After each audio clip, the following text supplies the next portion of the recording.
সকলকে সুপ্রভাত। বহু তিতিক্ষার পর ছেলেটি ভেবেছিল এবার হয়তো তার স্বপ্ন বাস্তব মনে হবে।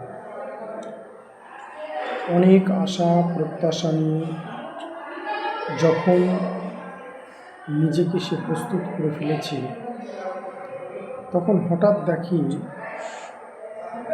বাস্তবে আর স্বপ্নের মধ্যে যে বিস্তর ফেরাক, সেটা কখনোই স্বপ্নের মধ্য দিয়ে পূরণ করা গেলেও বাস্তবে তা সম্ভব হয় না।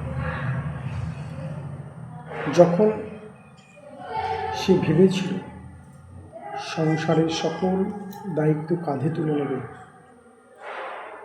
তখন সে গর্ব করেছিল, স্বপ্ন দেখেছিল। স্বপ্ন দেখা শেষ হলো, দায়িত্বই থেকে গেল। সমস্ত আবর্জনার ন্যায়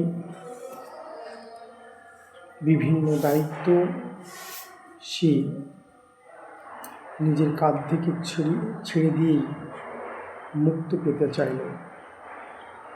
চাইল সেই সুখ সাধনার একটু স্পর্শ,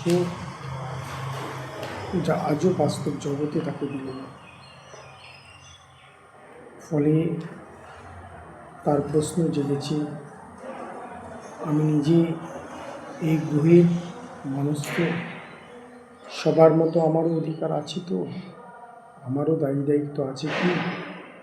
কিন্তু তার কোনো সদুত্তর সে পায়নি, শুধু পেয়েছে অবহেলা আর গঞ্জনা।